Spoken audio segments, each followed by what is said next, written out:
Hey, I'm Alex Radcliffe from Board Game Co., and these are the upcoming crowdfunding campaigns for the month of April. We're going to be skipping to Back or Not to Back today. We're going to be coming back to that either later this week, but more likely next week. And instead, we're going to be going through the upcoming crowdfunding campaigns you can expect to see across the month of April. Regular reminder, though, to go ahead and subscribe to Shelf Clutter. Shelf Clutter does these videos every single week, which means he has the most up-to-date information. He has all the cancellations adjusted for, all the new add-ons, all the change dates, all of that and more. And of course, because he's covering this weekly, he's also able to cover a lot of smaller campaigns, whereas if I was trying to cover every single campaign for the course of the month, it would be a much longer video than this needs to be. So if you want the most up-to-date, most accurate, and most inclusive information, make sure to go ahead and subscribe to Adam over at Shelf Clutter for the upcoming crowdfunding campaigns every single week.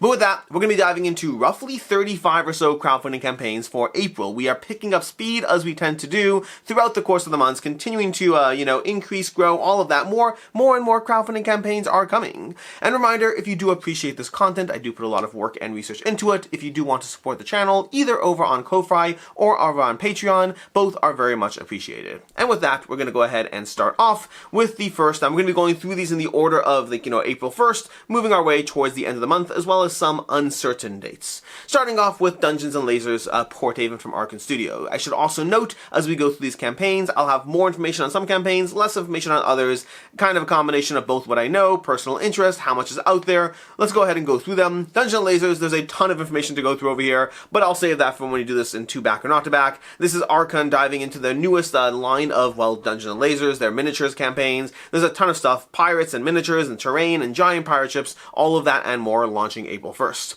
Then we have Skulltales, Full Sail, V2, and expansions. This is Skulltales, which has a 7.7 rating on Board Game Geek, a semi-cooperative kind of adventure story game and whatnot, in which you're going to have multiple expansions added to this. So whether you are new to the series or coming in as someone who already has the original game, this is an opportunity to get Skulltales, as well as new content for Skulltales from Draco Ideas. Then we have Qu'arz. Qu'arz from Till 5 AM, I believe a first-time publisher if I'm not mistaken. They are bringing to you a Capture the Flag skirmish-esque game. Check out the video if you want to see a good overview of the gameplay at a glance, kind of. But basically, this is a Capture the Flag board game, mess with the terrain, to try to get the, the pedestal, the flag, or whatnot, utilizing the various asymmetric factions, the various endless map possibilities, all of that and more, coming to you from Qu'arz. Then we have, again, on April 1st, we have Adventurous from Button Shy Games. This is going to be a solo or multiplayer. You can play it cooperatively, but primarily designed as a solo game, I would say. Sail the high seas on a daring voyage to discover marvels in this nautical adventure. You're going to be charting a path from your sea in this game as you lay out cards that create your path, and then you're going to be finding these marvels along the way that have various placement restrictions, all in a goal of beating 50 points ideally, although there's also a point scoring range in general. That's going to be Adventurous, another 18 card game launching April 1st from Button Shy. Then we have this one, Propeller Islands. This one's a fascinating one to me because this is coming to you from Queen Games, who, again, I like Queen Games as a company and I like their games. I've generally been a little critical of their crowdfunding, but this one is fascinating to me. Art from the Micho, designed by Stan Kodonsky, who I guess worked with them on Nova Roma, who worked with them on Nova Roma. But Propeller Islands is the new, I don't know. I don't know anything about this. All I know is the art I like, the designer I like, it's coming to you from Queen Games, so this is an interesting mix of a whole bunch of stuff, but I guess inspired by their collaboration on Nova Roma.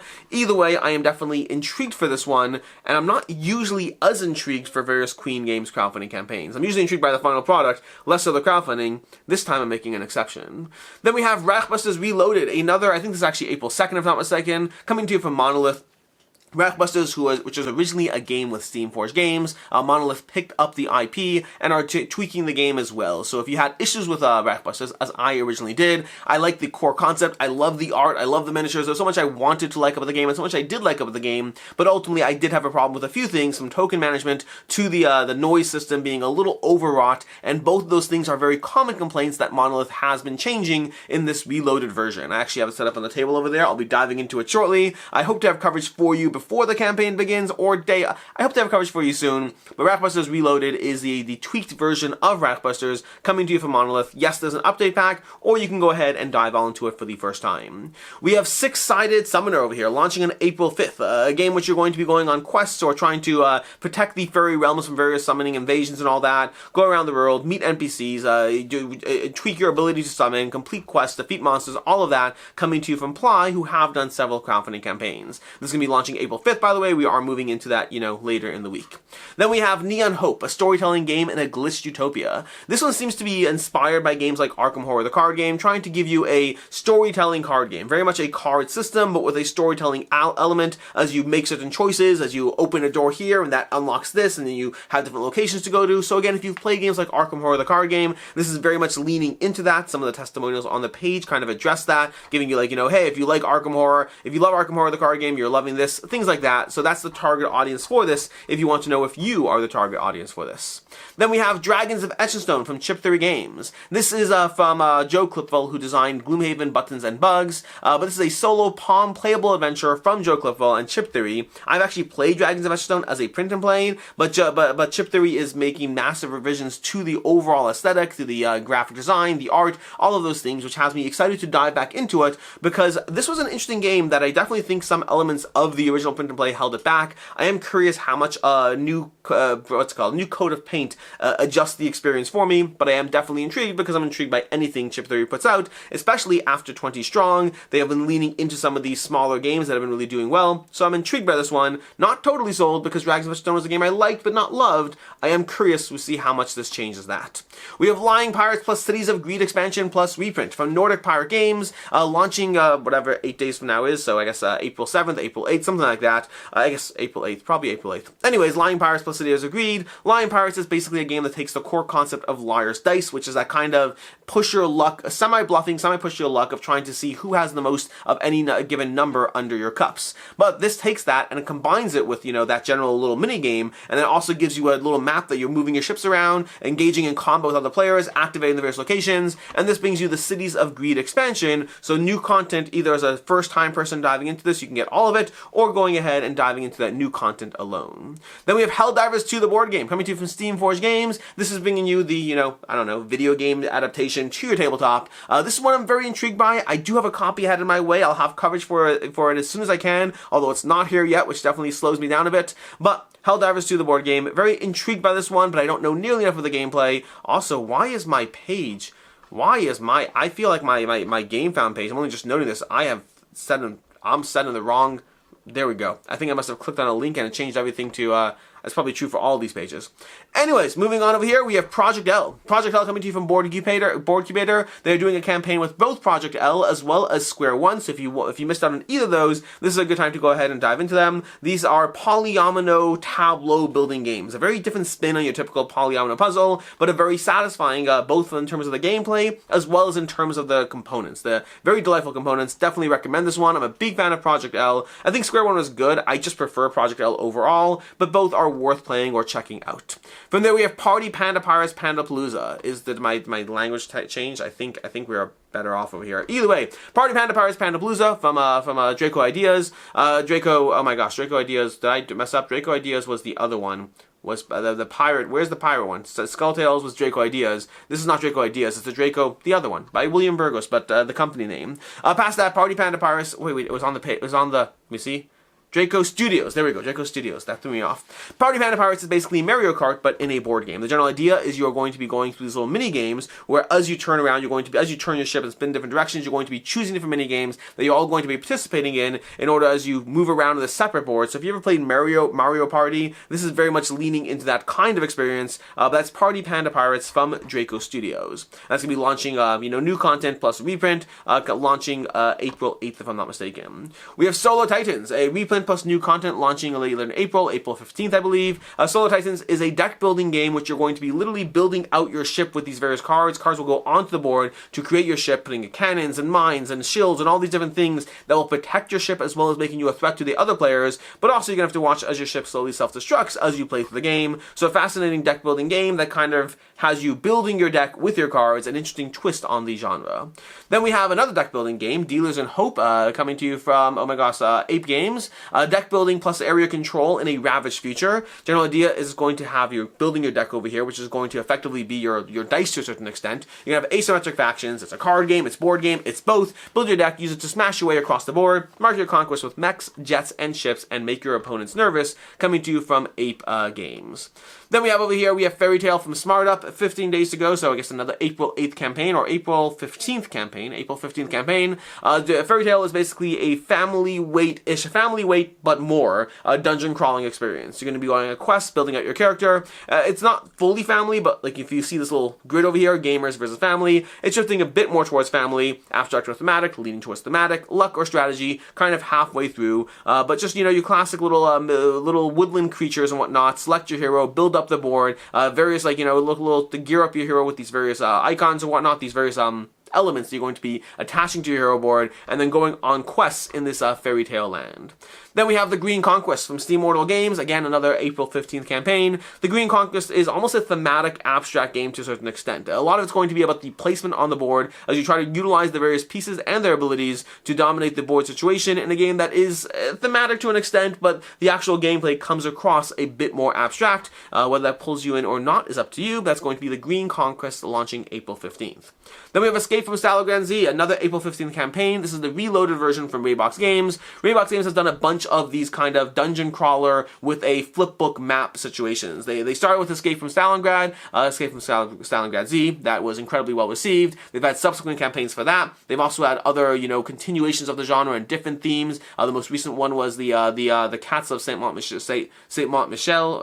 I think the Cats of Saint Montmichel. I'm saying that somewhat correctly. And then we have Escape from Stalingrad Z Reloaded coming back to crowdfunding, their newest version being reapproached again from Reichbusters Games. So if you missed out on it, or if you want to see what's new, this is definitely one to go ahead and check out. It's a very well received, Nazi World War Z kind of dungeon crawler, but with a book, making it very accessible. Then we have Grave Trigger from Cardboard Dynamo.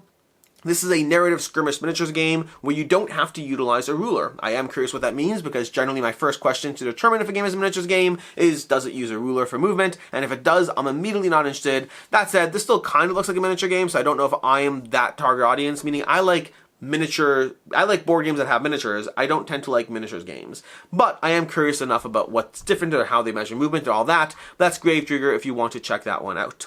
Then we have over here Gazebo and I don't know if it's Gingham or Gingham. I don't know what that is, but either way, from Bitewing Games, designed by Reina Knizia for Gazebo, and then Robert Hovakiman for Gingham. These are two different small travel portable game. One focusing on kind of dominoes or tile laying from Reina Knizia, and then this one, Gingham, is going to be focusing on almost a trick-taking area control kind of game. It utilizes the core concept of trick-taking in terms of the following the leader and all that, but more in a board state as you splay the board with ants over here. So if you're interested in either or both of those puzzle games from Bitewing Games, check out this campaign.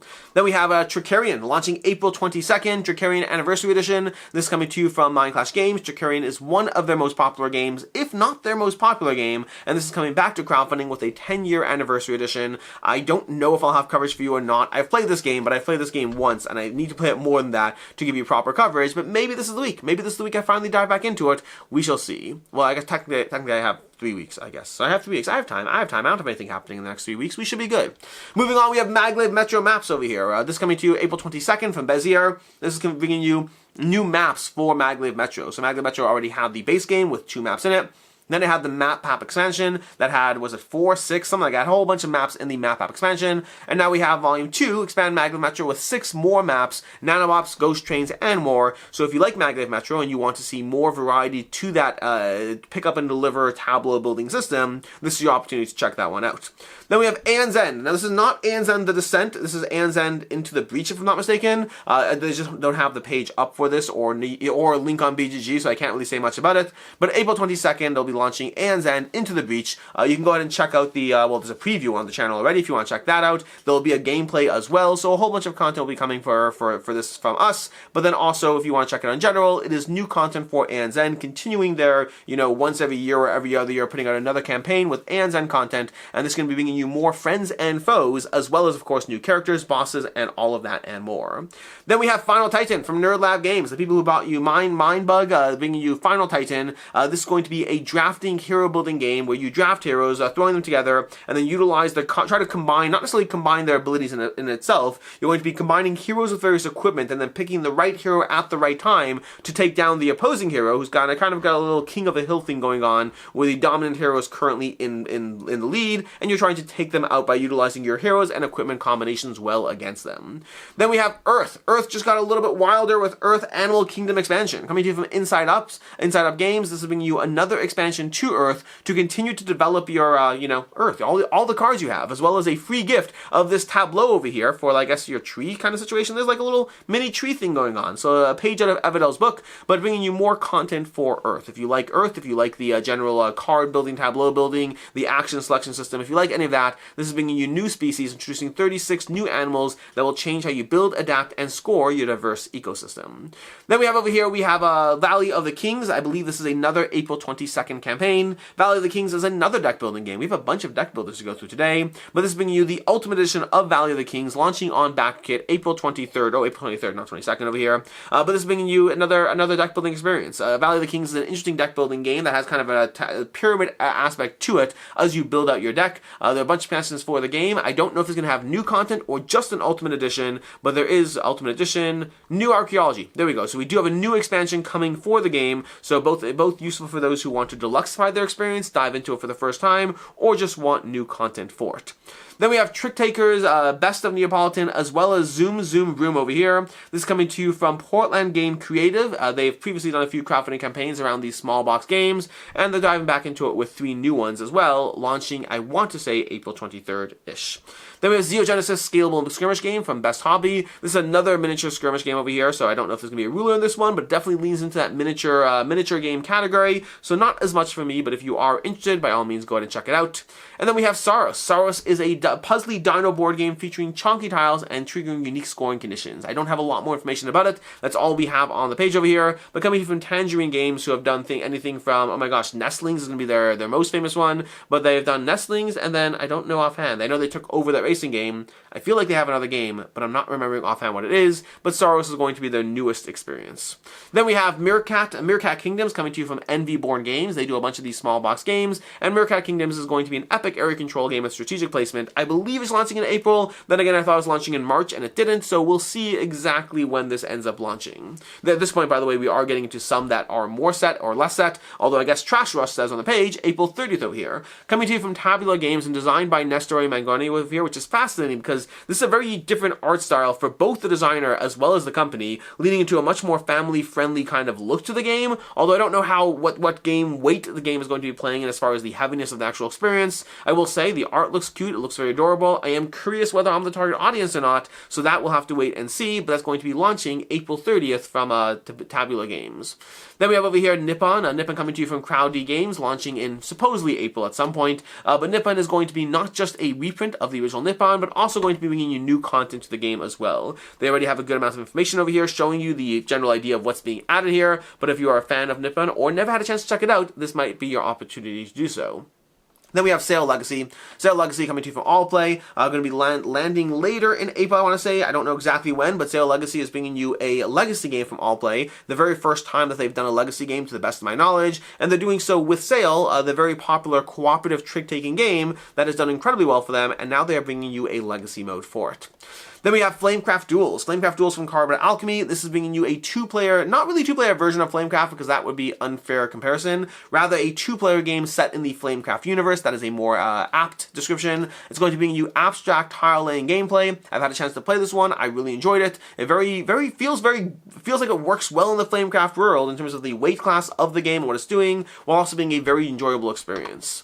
Then we have over here, we have Inish. Inish is going to be launching from Matago, I believe launching this month, but it's going to be launching the Legendary Edition, a big box, as well as new content for the game. And that is the last campaign we're talking about today, which means it is time for our Picks of the Month. As usual, Picks of the Month over here are the 3 campaigns that I am personally most excited about, and to that end, we actually already have the first one over here. Inish is easily the one that I am the most excited about, and actually the one right before it, Flamecraft Duals as well, and those are easy choices for me. Inish because it's one of my favorite games in general, and new content for the game definitely has me intrigued. Always nervous because honestly, as much as I love Inish, Seasons of Inish was an expansion that I didn't feel was that necessary past having extra variety in the epic cards and all that. So I'm very excited, but with a small dash of being uncertain until I play it. Flamecraft Duals was one that I played and really enjoyed, making this another easy choice for me. And then the other pick, if I can find it over here, is going to be Gazebo and Gingham. And that's because Bitewing Games in general have put out a lot of games that I've really enjoyed, and 2 small box games definitely have me feeling more optimistic about my ability to play them. It's actually funny, by the way, because going into this,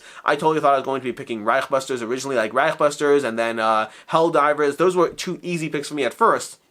But as much as I am intrigued by those games, I have to play both of them to see where they actually land, as far as are they miniature games that compel me, is Reichbusters fixed for me or not, and is Helldivers even a game I enjoy or not, I don't know. And in general, I do have an appreciation for games that are more likely to get tabled. A game like Flamecraft Duals is going to get tabled a ton. Initial is definitely going to get tabled a ton, and then this one over here, Gazebo, this one's more of a wild card for me. This would be my number 3, because I'm not quite as certain, but I'm definitely intrigued by them. And that's basically everything. These are your campaigns for the month. Let me know in the comments down below which campaigns are you most excited about, and or which campaigns did I miss out. Every month I find that I get to the end of the month, I do this video, and then there's always like 2 or 3 campaigns that I'm like, I knew those were coming, and somehow I missed them on my list. It happens every single month, so let me know what I'm missing or what you're excited about. And in any case, until next time, I'm Alex Radcliffe from Board Game Co. I hope you appreciate this video, and as always, I hope you have a good one.